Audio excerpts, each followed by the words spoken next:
That's a good mug, John.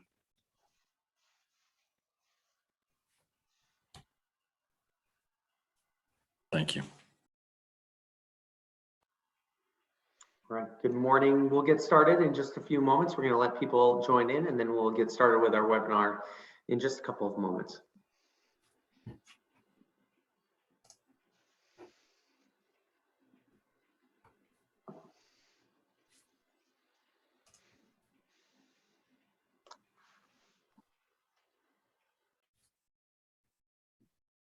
Right, and if you're just joining us, we'll give it another minute, let people get into the webinar, and then we'll get started. Thanks for joining us this morning.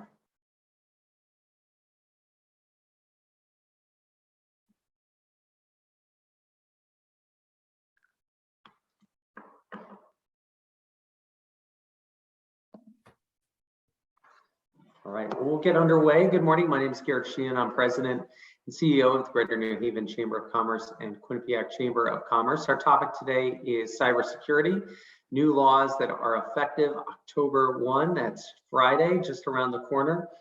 We want to thank all of our investors who help support our programming here at the Chamber. That includes our webinars, that includes the resources that we offer through the Chamber. As you see on your screen, you can see all of the logos and names scrolling across. Again, a big thank you to all of our investors at the Chamber. We could not do the work that we do without their support. This program today is brought to you by our Technology Council. Encourage you to get involved, and the Technology Council is presented by Comcast Business. So I'd like to welcome in John Setti with Comcast Business. He's a senior sales manager. Say a few words to get us kicked off. John? Excellent. Thank you. Good morning, everybody.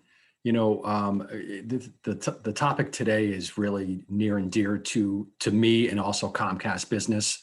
It's cybersecurity. A couple of stats, and then I'll go into a topic of a product that we just launched. But 67% of small businesses have experienced a cyber attack in the last 12 months, even with antivirus and firewall protection. 70% of cyber attacks are targeted to small to medium businesses. So a lot of people think about the Targets and the different large big box stores that get attacked, but 70% are small to medium businesses. 83% of the small to medium businesses, 83% of them lack the funds to deal with the repercussions of a cyber attack. And that's a reality, and that's scary. 60% of all small companies that succumb to a cyber attack, they go out of business within 6 months. Now, this is all according to the U.S. National Cybersecurity Alliance. So what I'd like to do is, I have a 30-second video that I would like to share about the new product that Comcast has launched. It's called Security Edge. And it has become so prevalent. We launched it about 6 months ago, and it was an a la carte item. Now, with our new bundled pricing that we just launched last week, it is part of every internet order that we sell. It automatically comes with it. So I'm going to share my screen, and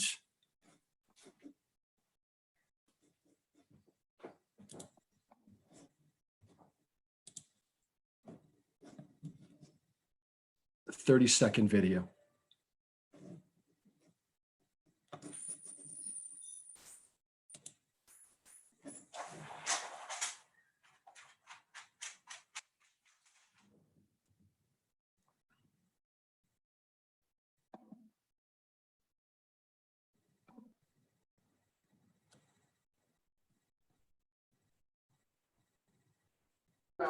Is it playing? We can't see it.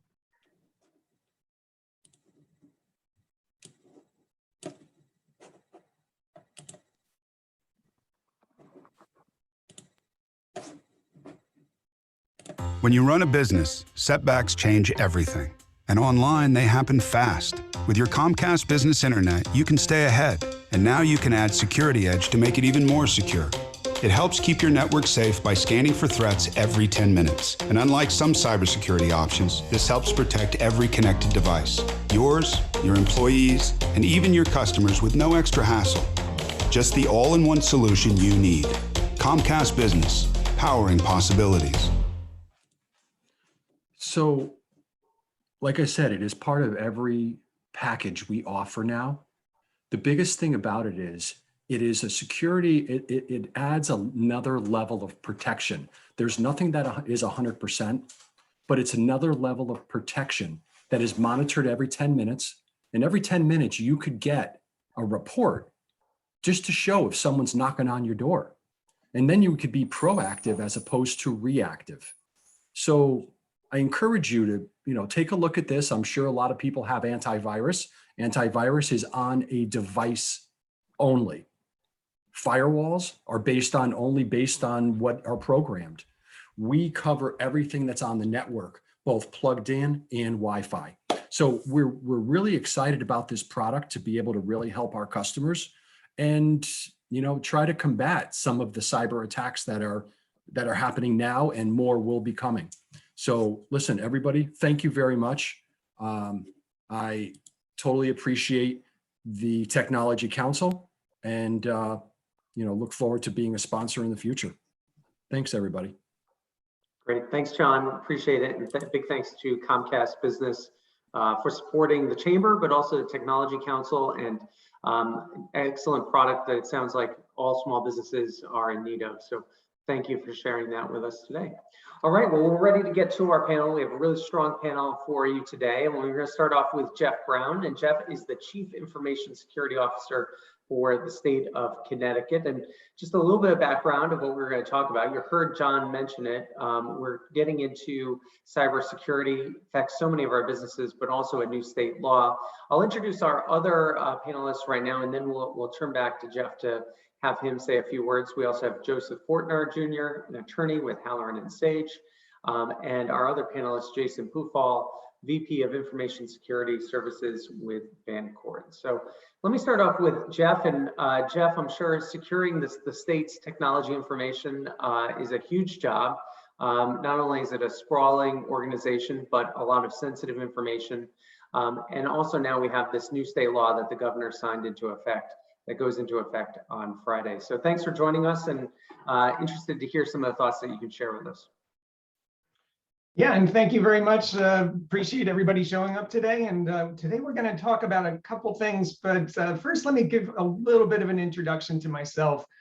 So Jeff Brown, I'm the Chief Information Security Officer for the state of Connecticut. I am also the first person actually in this role, which is kind of an interesting. We've had people really running security, obviously, for the state. It's not like we didn't really have that level of leadership, but now it's really up to the governor's level, right? Like now it's a much more critical priority for the state and for all of our municipalities and the 169 towns in the states, and really looking at just how do we secure all of that. And it's a very interesting problem. I know that a lot of folks, I would really underscore the fact that many security attacks are opportunistic. They happen, and they can happen to small, medium, large companies. And that really means people find a vulnerability to take advantage of, and they take advantage of it. One of the things that the state has done, and this actually is perfect timing because it coincides with October, which is cybersecurity awareness. This is really going into effect at the perfect time. But Public Act 21-119. So this act really accomplishes three different things, but just at the high level, it incentivizes cybersecurity by providing the protection against punitive damages for covered persons. We'll talk a little bit about what that means, but basically, it really, it does three things. One is it expands the definition of personal information, so that was something that already existed in the state, but now it also covers things like medical health insurance, subscriber information, individual taxpayer numbers. Believe it or not, that was not covered as personal information before. Passport numbers and government identification, biometric information, which I thought was really a great addition. And I worked personally with Representative Caroline Simmons, who unfortunately couldn't be here today to go over this bill, and she really was the sponsor of it. However, one of the things, if you look through Connecticut history, there's been a number of different proposals similar to this, and one that was even identical almost, but it just didn't pass. One of the reasons, well, there's really two reasons. One reason is that it was just at the wrong time. And I think that, just the awareness of security in general wasn't really strong enough. And the other thing was that it was done in a vacuum. So this was very interesting in that Caroline Simmons reached out to myself, Mark Raymond, who is the Chief Information Officer for the state, as well as a number of other folks from CIS, the Center for Internet Security, really getting like our input into what would constitute a really good bill with this. So we're really proud that we were able to get that done. The other two functions that the bill has is it also reduces the maximum time required for security breach notification. That used to be 90 days, which is, that's 3 months. So that's quite a bit. Keeping in mind that some industries are held to specific standards that may be as tight as 24 hours, that dates, our dates have been reduced to 60 days. I would love to see that go down a little bit more even, but at this point, it's a step in the right direction, and 60 days is the new time frame to report a security incident. Then the final one and the most important piece of the bill is that it provides a security safe harbor for compliance with other breach notice requirements. So what does that mean exactly? So really what we're doing is incentivizing the adoption of a cybersecurity framework. If your particular business already uses one, that's fantastic. You may already be compliant. And then if you don't, we've called out a number of specific frameworks like ISO 27001, HIPAA for healthcare, the NIST cybersecurity framework, high tech. And again, if you're a healthcare, we don't expect you to, kind of implement NIST, right? Like, I mean, you have HIPAA. What you should really do is have an industry appropriate framework that you're working off of.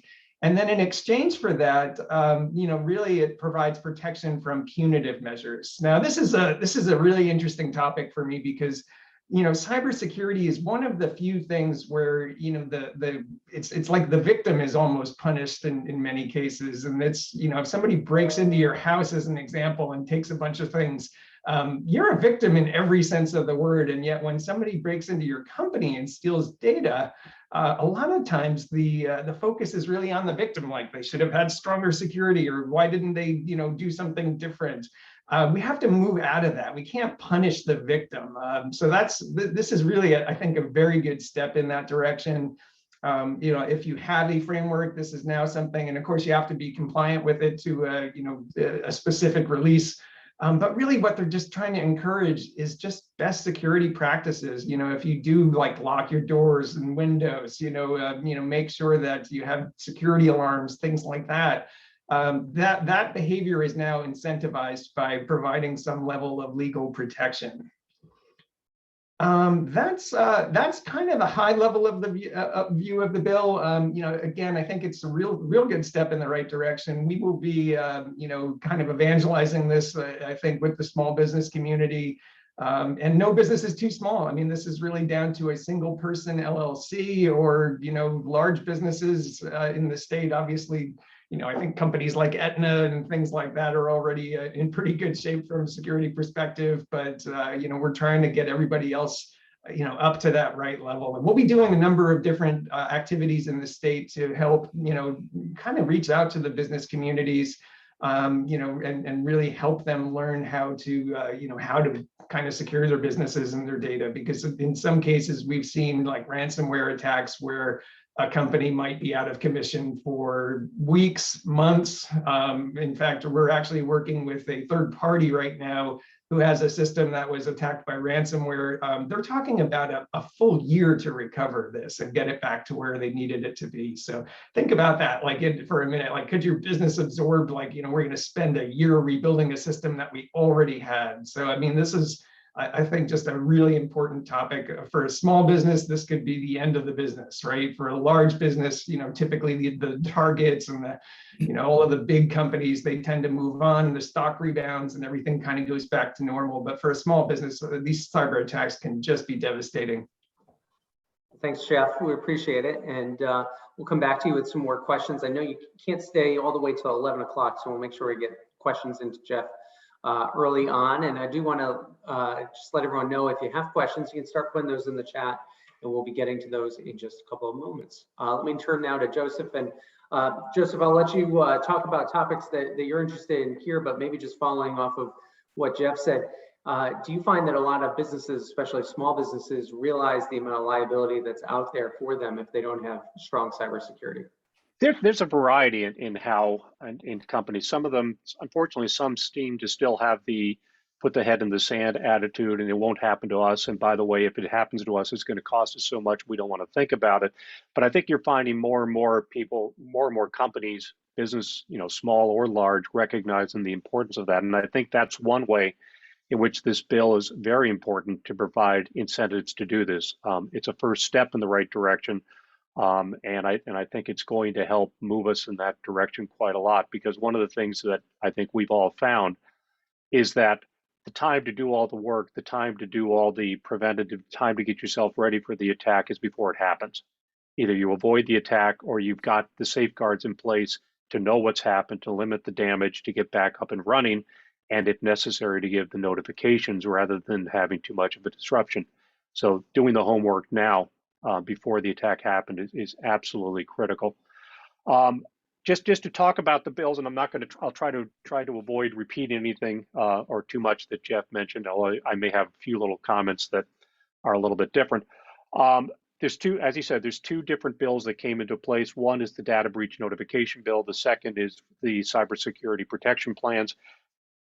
Connecticut's had a data breach notification law for quite some time, 36A 701B. And one of the things it provides, which is different from some other states, is it's triggered not just by unauthorized acquisition of personal information, but also by access to personal information. And that itself can trigger situations where you may not think that it's required. As Jeff said, historically, notice has been required 90 days after discovery of the breach, given to those who were affected, and also has to be given to the AG's office, Attorney General's office at the same time. There were carve-outs, et cetera, and the penalties for noncompliance then and now involves a CUTPA, Connecticut Unfair Trade Practices Act violation. The statute says specifically it shall be a violation if you do not comply. What the new law did was several things. First of all, the old law provided that it applied only to companies that maintain or own computerized information as part of their business. That limitation is now gone and now applies to anyone who owns licenses or maintains computerized data that includes personal information. So you don't simply have to be someone who's maintaining this information. If your company has it and you discover there's a breach, you may have a notification obligation. It expanded the scope of what is personal information, both on the framework law, the cybersecurity framework law, and also on the data notification, which is, I think, a huge step in the right direction given the kind of information that gets given out. And notification is required for unauthorized access or acquisition unless the personal information has not been secure, when the personal information has not been secured in a way that it's unusable by others, or unless an appropriate investigation discloses that affected persons will not be harmed by this. And we'll talk about that in just a moment. The time to give notification is shortened to 60 days from discovery of the breach. And that itself could make lawyers very happy talking about when is discovery of the breach, when is not discovery of a breach. The only time that you don't have to report of those circumstances, if you find after an appropriate investigation, that's the language in the statute, the breach will not likely result in harm to individuals whose personal information has been acquired or accessed. So the burden's on you to show that, not on anyone else. The law has means of notice, separate means of notice for passwords and for login information. And as I said, failure to comply is an Unfair Trade Practices Act violation. Now, it used to be that if you're the appropriate investigation, you determined there wouldn't be harm, you had to go to law enforcement and get their agreement that there wasn't going to be that kind of harm. That has been changed at this point, and you don't have to go to law enforcement. The second statute is the cybersecurity, as Jeff talked about. There are listed within the statute the various industry recognized frameworks that you can comply with. Some apply to better for some industries, some for other industries, and that's something that you'll have to make a decision on which one you want to adopt. If you do adopt a written protocol that follows those frameworks and you follow it, that's also required as well. The carrot that you're given at that point is that claims for punitive damages shall not be assessed in Superior Court. Now, it's interesting that the original bill as it came out actually offered an affirmative defense against claims for failure to file reasonable procedures. The bill, as finally signed, instead limited it to punitive damages, and that undoubtedly was a fair amount of negotiation that Jeff probably is well aware of. But at the end of the day, it's probably not as strong as in some other states where an affirmative defense is offered, which means it would completely block the claim. Instead, it is a prohibition on claims for punitive damages. However, there is a carve out to the carve out. If the claim is based upon wanton conduct or willful conduct, you will not get the safe harbor. So you can't sit there and adopt something and say, hey, I'm great, and then turns out you didn't do anything and you did that intentionally. So watch out for that. Unclear from reading the statute, and obviously this hasn't been litigated yet, as to whether that affirmative defense would apply in federal court as opposed to Superior Court. The language in the statute just talks about Superior Court. So I suspect that's going to be tested at some time relatively soon. But if you do apply the standards, you do get the safe harbor. And it is certainly a good step to try to incentivize small businesses and others to adopt these frameworks. Great, thanks, Joseph. Really good information, and I know we'll come back to you in a few minutes. I'm sure we'll have some questions about the specifics of the law, and as you were just referring to, how safe is the safe harbor, and we can get more into that as well. Let me welcome in Jason Pufal, and Jason, add you to the conversation we're having here, and maybe some of the things that you're seeing that businesses can do to protect themselves from these vulnerabilities. Sure. Good morning, everybody. So I have the opportunity here to segue or to dovetail off of what people are talking about. And I think something that both Joe and Jeff mentioned is the idea of these attacks being opportunistic. And I want to spend a minute on that. At Vancord, we probably do one incident response job almost every month. They're really common. And I can say pretty confidently that there's a lot of really common elements that lead to a security event.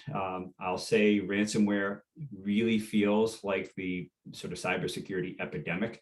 And a lot of companies that we talk to say, well, we don't have data that attackers will care about, right? Or we don't have information that necessarily puts us at risk. And in reality, these cyber attacks are really financially motivated events. And it's not necessarily, do you have Department of Defense data or regulated data that somebody wants to steal? It's, do you have any data that they can either encrypt or steal and disrupt your business and extort you for money, right?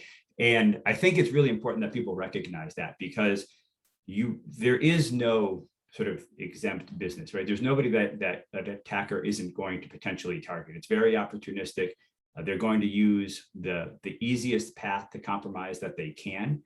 I think there are some really fundamental security controls that every business can put in place to better protect themselves. So one thing I'd like to quickly draw everybody's attention to, and I'll post this link into the chat, is NIST recently put a draft publication out called the Framework for Ransomware Risk Management. And it's a really practical, reasonably short, for NIST standards for sure, reasonably short document that outlines things that companies can do to better protect themselves against ransomware, right? But what I like about it is it's risk management, right? It's not preventative necessarily. It's what things can you do to better either identify an incident if you have one, potentially recover from one if something happens, and to some degree prevent it, right?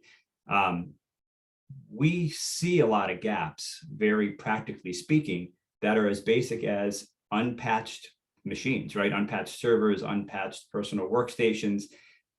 these attackers, because it's a financially motivated event, these attackers are looking for the greatest return on investment that they can. And if they can compromise a business that never applies security patches or just has out-of-date software versus one that does patch, it's easier to compromise an unpatched organization.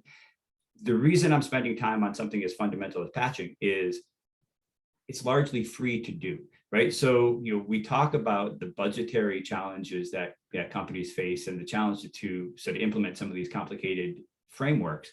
The reality is there are a lot of opportunities to make security improvements kind of on the cheap, right?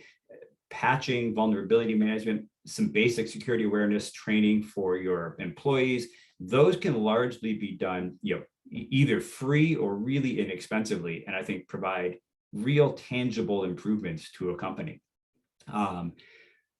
I think a couple of stats that jumped out to me that are interesting, and I think it just gives a sense of just how widespread this is. I think 2020, there are 635,000 different phishing websites available, right? So if you think about that, right, your employees are receiving phishing emails, they're redirecting them to generally pretty well-crafted external sites to the tune of 635,000 possibilities out there, right? These social engineering attacks exist because they work.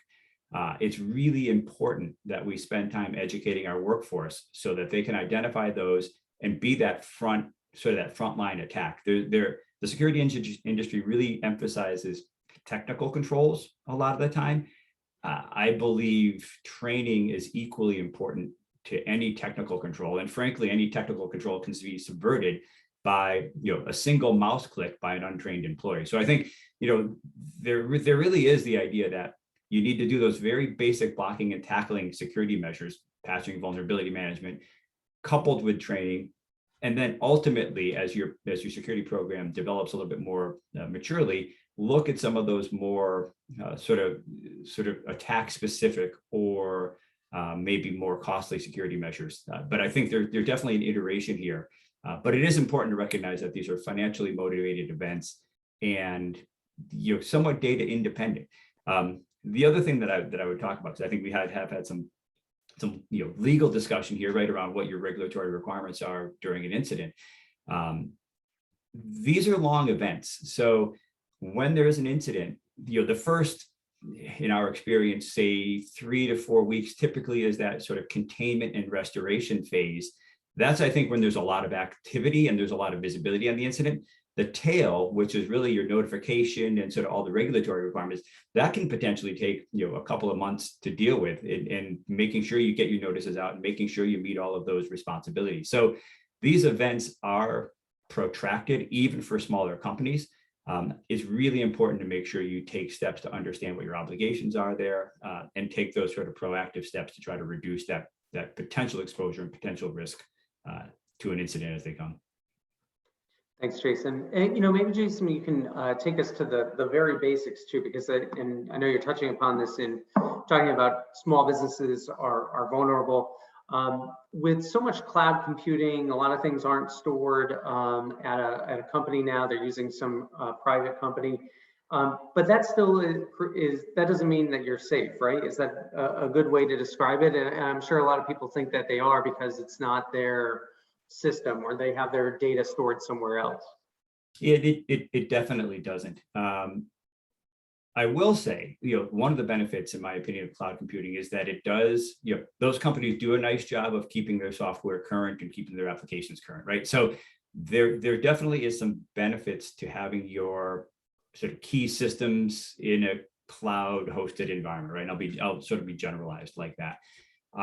And potentially there is some sort of risk transfer opportunities there to say, listen, we've got another company that hopefully has their SOC 2 and hopefully has some other certifications that managing our data now, and they'll protect it perhaps a little bit better than we do. But what we see all the time are companies that do utilize third parties to host data, but then regularly do data extracts locally because it's easier to do some sort of data transformations or data management locally. So you sort of bring that risk back, back internally, right? In the days of a remote workforce, it's even more complicated to manage, what what are the security risks to your employees, right? They're not coming to a physical building, as much now, right? So you don't have those centralized controls that might provide some protection to your electronic workstations or maybe your employees' data. How do you actually then sort of control that data better?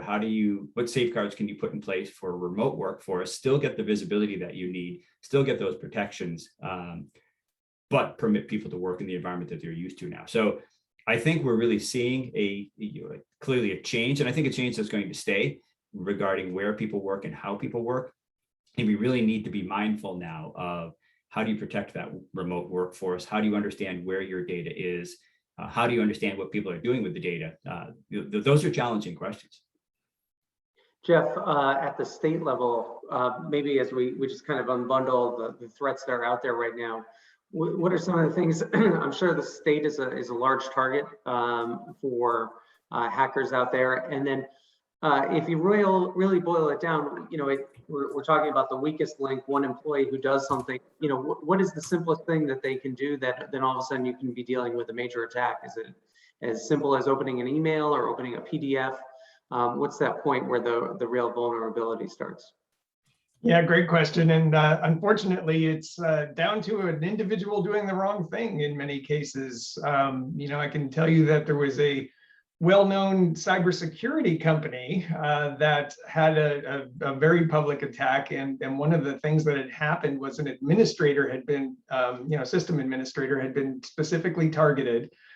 This individual had an email that contained malware with it, and it actually went to his spam folder. But it had a juicy topic, and he pulled it out and he clicked on the links. Now, when it's in the spam filter, links aren't active. It should have been, relatively safe. Unfortunately, they did the wrong thing. He pulled out the file and, basically clicked on the link, and suddenly the entire company was compromised. So that's tough. That's a really tough problem to deal with. I mean, the state has 30,000 employees. Trying to educate every single person and really depend on everybody doing the right thing. That's not a great strategy, but that doesn't mean you don't try. So one of the things that we do, we actually do self-phishing tests where we actually send kind of a mock phish to people and see who clicks on it, try to educate them. But obviously, you're always dependent on that one person doing the wrong thing. So, from that perspective, you have to have multiple layers of defense. So we have a number of different protections in place. The state's at a little bit of a disadvantage compared to a company in that we are very often, a target from nation states. That's a problem that wasn't really around as much, let's say 25 years ago when I got started in cybersecurity, where it was more of like a handful of technical, skilled attackers. Now we have nation states, and they're like, you have now people who do this all day, every day. They're funded by the government. They essentially have a blank check, and they can just spend all that time attacking us. That's a really tough threat to defend against. I mean, if you kind of think about it, like a repeated attack consistently over time eventually gets in usually, so we have that kind of a problem. But again, the more levels of defense that you can put in place, the better. And that does make security a little bit complicated in something like the state, where we have not only, several branches of the government, we have, kind of quasi agencies, we have the municipalities that are not under our direct control. So we really try to work with all of our partners here. The good news is that on the federal side, we have, the Critical Infrastructure Security Agency, CISA, Department of Homeland Security, FBI, the multi-state ISAC. We have a number of different federal partners, so we're not going it alone. And Jeff, maybe just for you have different levels of sophistication of people who are on here, but how do these attackers come up with these plans? I know, even in our office, my employees will get, an email from me saying, can you do me a favor? It seems really detailed that they know enough to use my name to someone else in the organization. So, from what you've seen, what is going on? How is someone just sitting there going through websites trying to generate information to be able to make these attacks as smart as possible?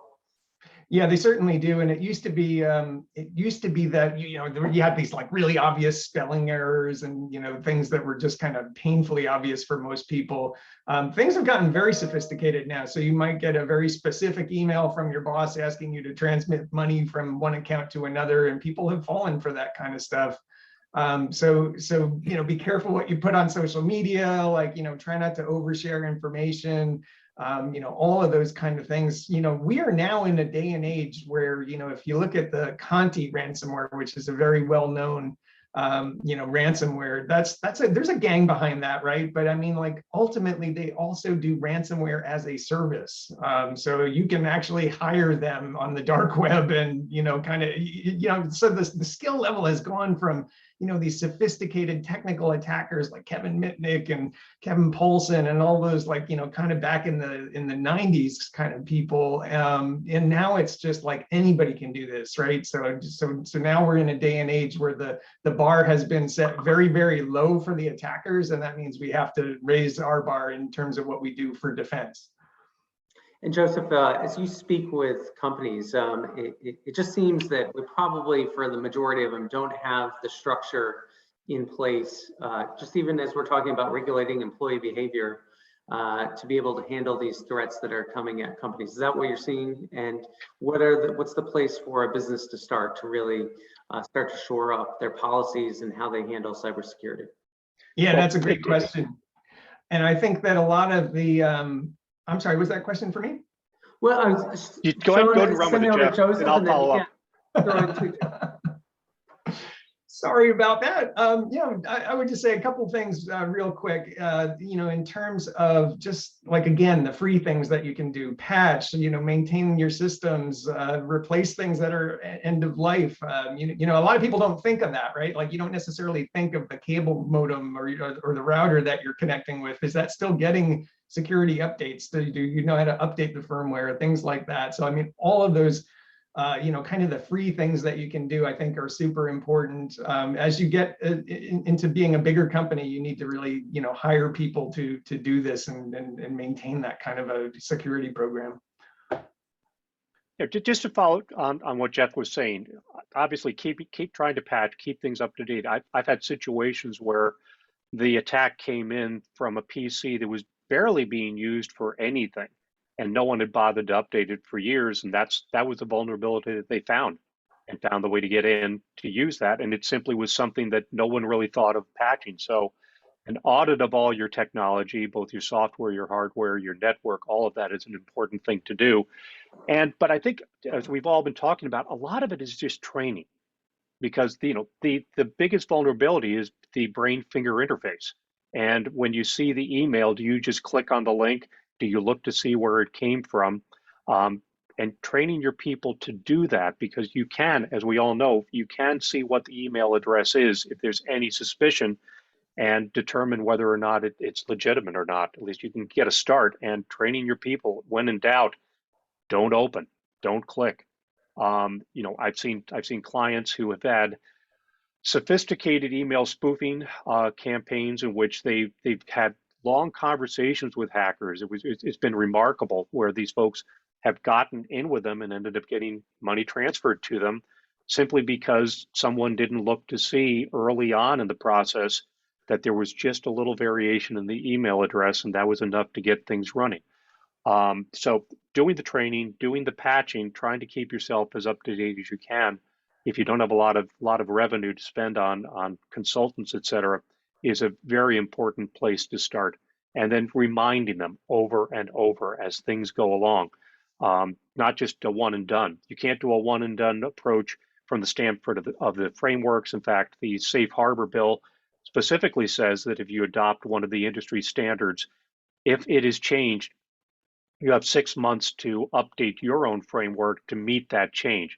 That's a good incentive, and it's something that really ought to be part of what companies do. They need to keep on looking, they need to keep on training, they need to keep the patches going. If I could add, oh, go ahead, Garrett, I'm sorry. Yeah, if I could just add one thing, and I'm sure a lot of companies do this, but Comcast periodically sends all of its employees fake ones, to see if we click on stuff that we shouldn't be. And if we click on something that we shouldn't, we get a big skull and crossbones on there, and we get notified. And it's a good reminder for us to always be on the lookout. That's a great point. Great point, Garrett. Go ahead, So you did mention though, how do people research this, right? And I think it's really important, I think, to recognize that, this idea of a hacker being, the hoodie in the dark room, it's just gone, right? To Jeff's point, maybe that was, 1990. It's not anymore. And I think we have to look at this more as a professional office in a lot of ways, right? They're targeted attacks. There are things that people plan out and execute. And, unfortunately, we really are on the defensive. And there's some really key things that we can do to help reduce risk. But the reality is somebody who's persistent can ultimately get in. But these aren't performed on a whim. They are intentional. Companies typically, to some degree, are targeted, right? There might be some sort of drive-by things to get a sense of vulnerabilities, but they're executed attacks, often organized, in a boardroom to a degree. There's a manager who identifies what they actually what their target opportunities might be. There's people who execute them. We need to move away from this this television motivated idea of an individual in a dark room with incredible computer skills. Like, that's just not reality anymore. Jason, what are some of the costs? Or I've sat through some meetings where cybersecurity experts said a Cadillac list of things that you need to add. What is the minimum that small business needs to add to protect themselves, but also remain within a budget? So I'm going to say two things here. First is, and I'll throw this link in the chat as well. Vancorp now has a security podcast that's designed for sort of the business owner, right? So we really try to avoid really detailed security language and try to make these things as accessible as possible. But we do have a variety of topics. I think our current topic this week really is, what can businesses do sort of from a fundamental security standpoint, right? To really sort of bolster the security program kind of on the cheap, right? Or what are those core things? And in reality, it doesn't have to be wildly expensive. If you train your employees, frankly, you could bring in a company like ours to have a conversation with employees for an hour at, I think, a really reduced or really reasonable cost. You can patch your machines pretty much for free, right? There's really no vendor that charges for patching. I would say that unpatched machines account for 75% of the security incidents that we're involved with, right? Making sure that you've got well secured remote access policies, because we often see that sort of the VPN, right? And hopefully people are familiar with the term of the VPN, or the virtual private network. Remote employees utilizing VPNs to get access to corporate resources is a huge security hole that is reasonably easy to address, but often ignored, especially as we all transition so quickly to remote work, I think, in a manner that was unprepared for a lot of companies, right? And then finally, I would say I'm a big advocate for multi-factor authentication, or two-factor authentication, if you're familiar with that. The traditional username and password isn't enough to protect most systems or most data sources at this point. And coupling that with a second factor, something you have, right, a token or whatever, is a hugely valuable and reasonably inexpensive security control. So, I could go on, and I think the podcasts probably provide a whole bunch more detail on that. But patch, two-factor, train employees, and look at remote access. If I had to boil it down to four things, that's where I would emphasize right now. As we start to wrap up, Jeff, what are the key takeaways that you give to employees? And then what do you want businesses to know about the new Connecticut laws to help protect them, but also protect their customers? Yeah, look, I think we've covered a lot of this, in the talk today, and I think that's really great. But I think the key takeaway is really, treat cybersecurity seriously. It's once it's a problem, it's too late. Relentless preparation is really where you want to be at. Making sure you do cover a lot of these obvious kind of basic things that we've already discussed, like patching. And then, it's like, you don't necessarily need a CISO and a giant security program and millions of dollars to do that. As you get bigger, though, you probably do, because, again, at the end of the day, individual employees. I mean, cybersecurity is really about people, because if a system gets compromised and nobody cares about it, then it doesn't really matter, right? So, you know, at the end of the day, cybersecurity is really all about people, and making sure that individuals are aware of their responsibilities to protect company data, sensitive data, you know, and making sure that every single one of them like kind of understands that they're part of that process, you know, and even just having something as simple as, I've been in some big organizations where business people didn't seem to know how to report a security incident, you know, and it's like, you really need to get down to that level and make sure that people know what to do and how to report things. Thanks, Jeff. And Joseph, as we've been talking about this, I'm sure when you're talking with potential clients or clients, there's always some hesitancy about showing your vulnerability, that you've been breached. Now that you have to, at what point do I have to tell customers, maybe it wasn't that bad? Do I really need to reach out to them? What's your advice on that? There's a huge legal liability there as well. Now, my advice on that is take every one of these things seriously. The ability to say, I just had a ransomware attack, I can just put in my old backup and I'll be good. Don't rely on any of that, because you may have an obligation to report, and you may have issues that have arisen, even if it is just an extortion kind of situation. So the key thing is, if you become first of all, prepare in advance and have what's going to happen when, not if, but when you get attacked. You want to be in a position to deal with your remediation plan immediately. Get the right players involved as soon as you have any inkling that there is any kind of a breach. And that includes outside consultants, not just your in-house IT person. Preserve the evidence. Don't just wipe out your servers and put something new in because you've now made the investigation about 50 times harder than it might have been. Cut off the ability for other people to get in. Once you know there's a vulnerability, you want to disconnect so that things don't get worse. And something we haven't talked about, if you've got cyber insurance, notify the carrier. Don't blow your insurance policy by not notifying the carrier and have them say you didn't make a claim early enough. And is this a growing area of liability? We talked about the safe harbor that exists now. More and more consumers or other companies looking to sue someone if they see this type of breach happen and they think it impacts them? Absolutely, and given that personal information the definition has been broadened in the statute, and given some of the breadth on who is now required to do the data breach notification, sitting back and saying that it doesn't affect me, you simply can't look at it that way anymore. Great, thanks, Joseph. We appreciate having you on. And Jason, you know, one of the pieces we haven't really spent a lot of time talking about is forming a cybersecurity policy. So what would be some of your advice? Obviously, we went through some of the really easy steps that people can do to better secure themselves, but actually thinking out and writing that plan and then disseminating it to employees, what would you recommend? So for smaller businesses, I'm generally an advocate of remaining policy light to some degree. An acceptable use policy is really critical, making sure that you're outlining to employees what your expectations on their behavior in the workplace are, so that they understand, really, what's acceptable, what's unacceptable. How do you expect them to use systems? That's a really important thing to outline.